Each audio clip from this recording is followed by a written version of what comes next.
temukan ketika saya membuka beranda Facebook, CC anak muda bersosial media.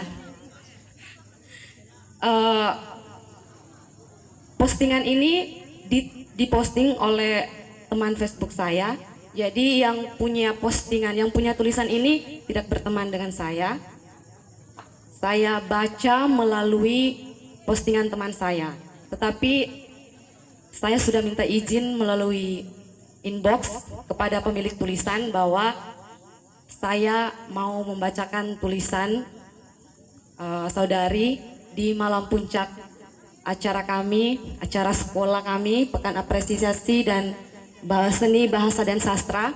Dan puji Tuhan, beliau mengizinkan, tapi dengan catatan beliau langsung memberikan nomor WA-nya dan mohon agar penampilan saya divideokan. Jadi mudah-mudahan ada yang berbaik hati memberikan video ini sehingga saya boleh memberikan kepada beliau apa yang saya tampilkan malam ini sebagai bentuk terima kasih dan apresiasi kepada beliau. Beliau bernama Nenansi Graciani. Jadi mudah-mudahan setelah ini ya ada beberapa video yang masuk di WhatsApp saya sehingga saya bisa langsung teruskan kepada beliau. Ketika saya menemukan tulisan ini, itu bertepatan dengan kasus nakes, seorang nakes yang gugur dalam serangan KKB Papua di Pegunungan Bintang, di mana beliau meninggal akibat dilecehkan dan ditikam secara membabi buta. Suster Gabriela Meilan. Jadi setelah itu saya merasa bahwa tulisan ini biar saya sendiri yang jadi bahan konsumsi saya. Tetapi ketika mendengar tentang kabar dari Papua ini, saya akhirnya merasa bahwa saya perlu membagikan tulisan ini kepada ina amas sekalian, adik-adikku sekalian yang ada di sini, Bapak Ibu, sehingga bisa menjadi bahan perenungan untuk kita semua. Tetapi masih sempat saya pikir harus saya bacakan atau tidak.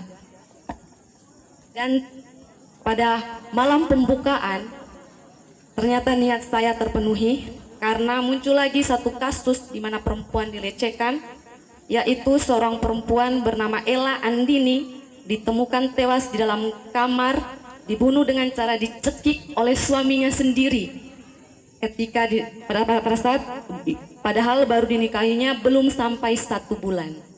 Dari situ saya memantapkan hati, ya walaupun pada malam puncak ini semuanya pada umur di bawah untuk membawakan berbagai macam acara, tetapi saya berniat untuk saya harus membagikan tulisan ini kepada kita semua agar bisa menjadi bahan permenungan untuk kita, karena dari hari ke hari kita lihat bagaimana perempuan dengan kodrat yang sebenarnya tinggi, kodrat yang harus dihargai malah semakin diinjak.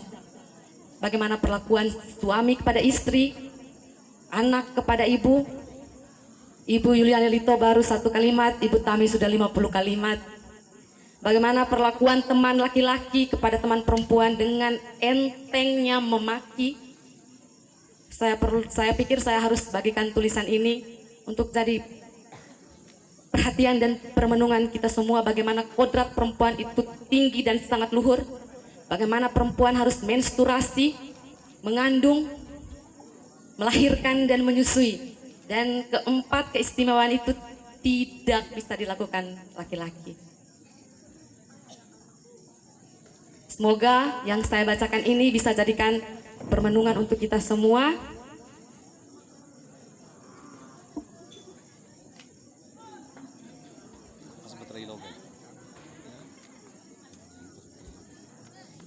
Surat terbuka kepada kaum Adam.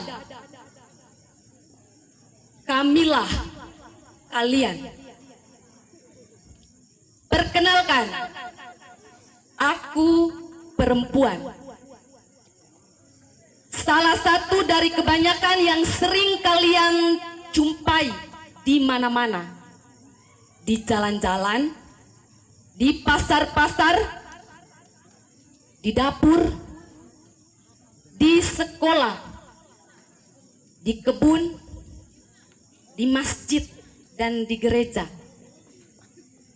Juga bisa kalian temui di pengadilan dan penjara, di rumah sakit, bahkan di tempat pelacuran. Ya, kami ada di mana-mana. Itulah keberadaan kami. Tentang peran, kami ditempatkan pada banyak tugas dan posisi yang memaksa dan menuntut kami untuk tetap menjalani dan melakukannya.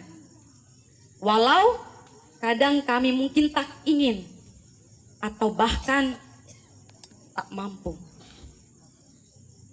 Kami diberi kodrat sebagai pelengkap yang mutlak, yaitu sebagai istri dan ibu. Dalam hal ini, kami tidak diberi kewenangan untuk mengatakan tidak. Beberapa dari kami harus bertanggung jawab sebagai pendidik dan pengajar. Bagiku ini cukup berat. Bayangkan, masa depan generasi bangsa dan negara bergantung pada bagaimana kami menanamkan benih pada otak setiap manusia.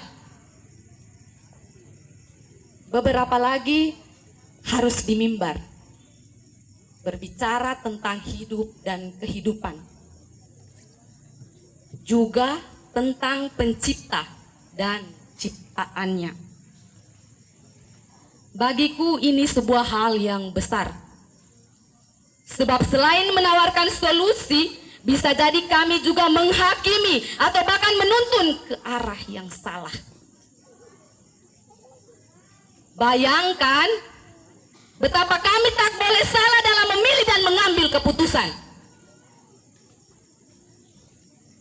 Ada lagi kami yang lain, yang di pasar dan di kebun. Semua yang dipanen dan dijual harus bisa menghasilkan sesuatu untuk hidup. Bayangkan, kami harus memiliki kepekaan dan penelitian. Bahkan untuk hari depan yang tak satu pun manusia tahu bagaimana jadinya. Tak berhenti sampai di situ.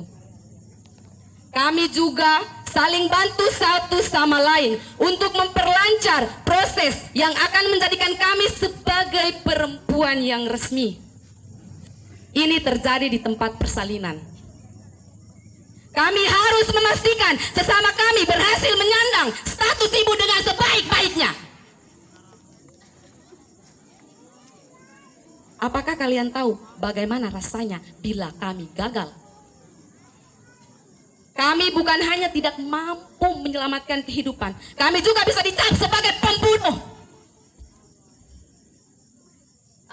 Demi Tuhan yang hidup, bagaimana bisa kami tercipta dengan begitu kuat walaupun kami diambil dari rusuk makhluk lain? Memikirkan pertanyaan ini membuatku menangis. Alangkah indahnya jika para pemilik rusuk bisa memperlakukan kami sebagai bagian dari daging dan tulang mereka yang hilang. Barangkali hari-hari ini kami tidak harus merasa terbeban, karena telah dilahirkan sebagai betina dan bukan jantan.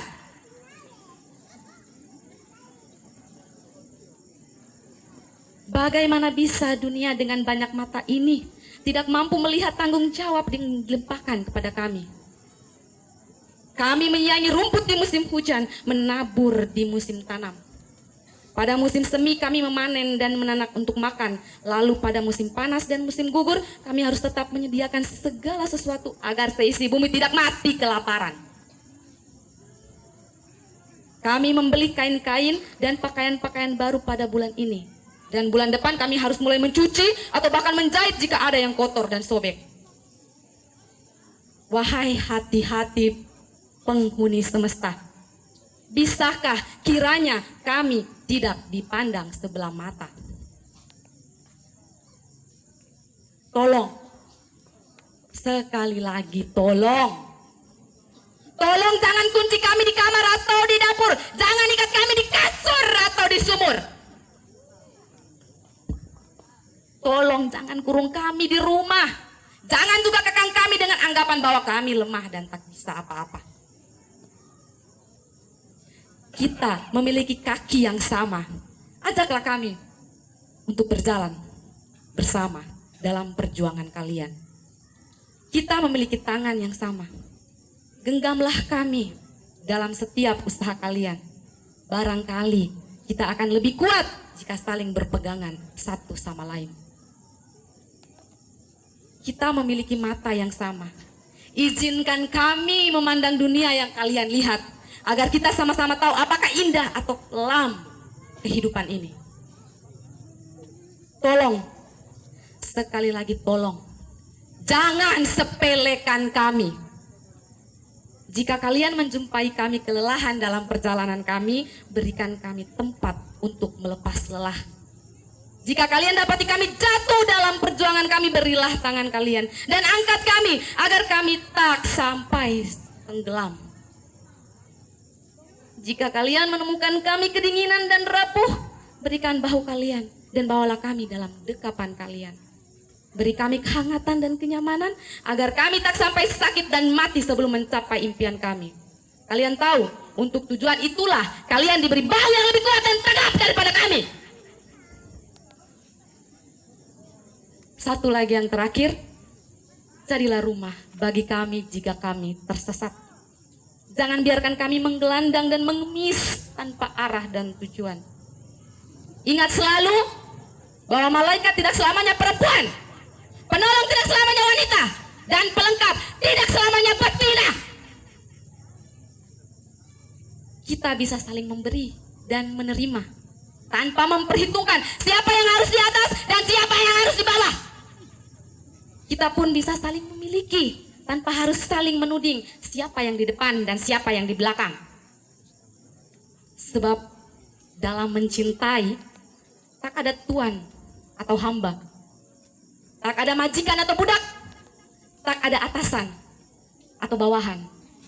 Yang ada hanya seorang lelaki dan seorang perempuan, seorang pria dan seorang wanita, dan mereka sama-sama manusia. Sekian dan salam dari kami, separuhnya kalian. Terima kasih. Baik, tepuk